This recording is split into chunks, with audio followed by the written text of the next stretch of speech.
Gary! Gary!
never get away with terrorizing this town. Not while it's under the protection of the Mechanist. You and your pathetic tin cans are no match for my army. The citizens of this town have nothing to fear. The Mechanist is here to protect them. Ha! We'll see about that. Attack my ant soldiers. Destroy this fool and his tin toys. Go forth, my steadfast being. Show these rugged true power. You would better they kill themselves off with their petty wars. Humans may be weak sometimes, but our creations are strong and pure. Something you'll never be. Are you all right? You aren't hurt, are you? I'd like to apologize for the rude welcome. Those two have been a bit of a problem lately. Name's Rowe. Uncle Rowe to most. Welcome to Canterbury Commons. For what that's worth.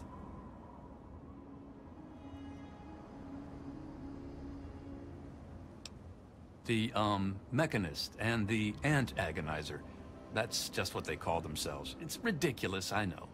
A while ago, we were attacked by the Ant Agonizer, that woman with the ants, obviously. The Mechanist saved the town with his robots. Well, that was all well and good, but I swear their fights are getting bigger, and it's been driving off the merchants. They simply won't leave.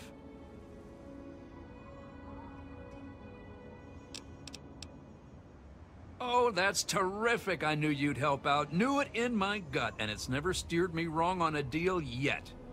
Find where the Ant Agonizer and the Mechanist hide and convince them to stop or otherwise end their hostility, and you'll earn 200 caps. You only need to stop one of them, really. Nowadays, I think they only stay in Canterbury to fight each other. You drive a hard bargain, friend. But seeing how we haven't been able to solve the problem ourselves, fine. You've got a deal. But I expect results. Oh, and please do try to use some discretion. We already have plenty of would-be heroes starting wars in our streets. We don't need another.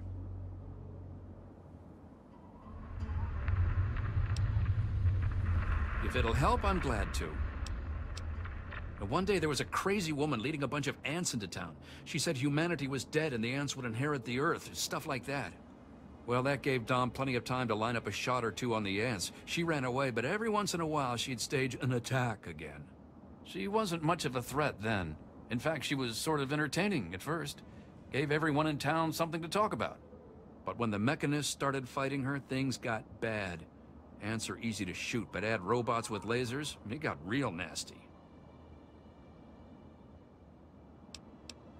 The Mechanist used to be our town mechanic, Scott Walensky. Quiet guy, but plenty fierce with a wrench and some solder. Guy used to take care of a robot that protected the town until it got torn up in one of the Ant Agonizer's lame little attacks. I guess he took it personal because he made a mechanical suit and called himself the Mechanist, said he would lead a robot army to fight her. Now he doesn't even respond to his name, and his robot army is more dangerous to the town than the ants ever were. My nephew Derek might know more about them. I swear it's all I can do to keep him from running into the fight whenever they come out. He might know more about where you can find them, but don't encourage the poor boy. He's had enough close calls. I most heartily agree. Glad to help, glad to help. You'll want to talk with Joe Porter over in Dot's Diner. I don't know who Dot was, but I'm sure Porter's food does her memory proud. When they're in town, you can find the caravan trader out front of the town. They say it's a good way to catch a visitor's eye. Enjoy! Ha! Damn near everything, I suspect. I founded the place myself, and I'm the reason this place stays fat and happy. Because I asked them to, I suspect. I grew up in these trade caravans, known most of them my whole life. I founded this place with my sister Daisy back in the day. Perfect stop along the caravan circuit. They're just small caravans that make rounds through the wastes, hawking their wares from Paradise Falls to Rivet City. They won't trade with anyone who's hit their friends, but that's about as organized as they get. I had thought about it, but some of these Wasteland traders, well, they aren't exactly the organizational type.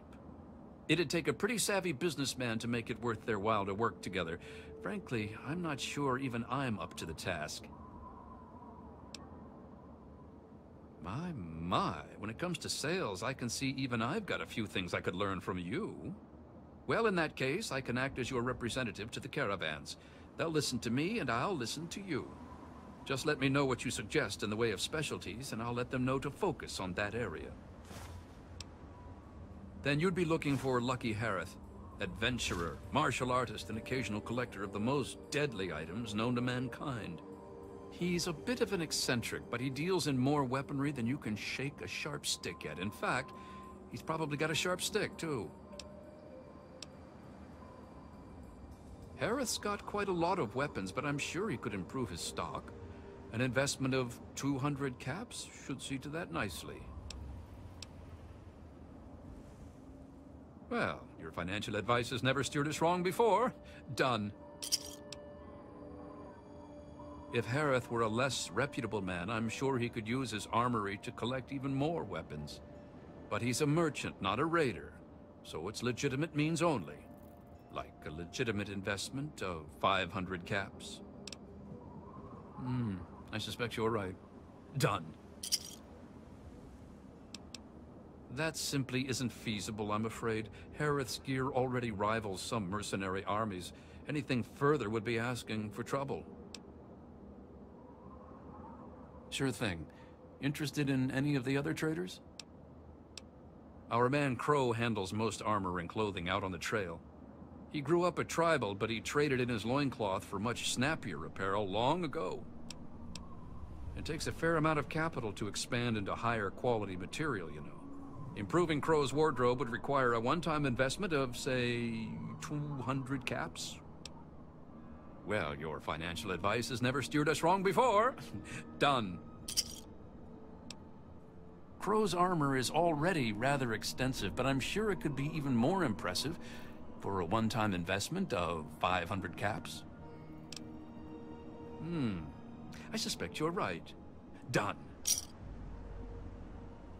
At this point, the merchandise of our man Crow is the best in the Wasteland. I fear it's beyond improvement with further investments. All right, you're the boss.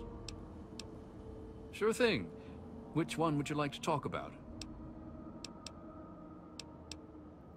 Then you'll be wanting Doc Hoff, or the Good Doctor, as he prefers. He prescribes everything from a good meal to stim packs to things that'll make your brain get up and dance.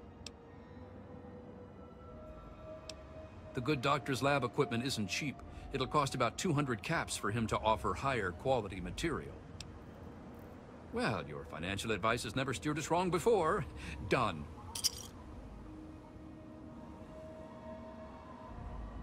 At this point, it would be hard to improve Doc's medicine cabinet without a significant investment. Say 500 caps should suffice for him to offer a whole cornucopia of pharmacopoeia. I suspect you're right. Done. As much as it hurts me to say it, there's really only so much that money can buy. The Good Doctor's supply cannot be improved at this point. Sure thing. Interested in any of the other traders? No word from Crazy Wolfgang for some time now. With him it could mean anything, but I don't have a good feeling about it. All right, you're the boss. You can usually find one of the trade caravans at the entrance to town. They come through every day or two. Other than them, Porter's always got food for sale down at the diner. Good luck with those two troublemakers.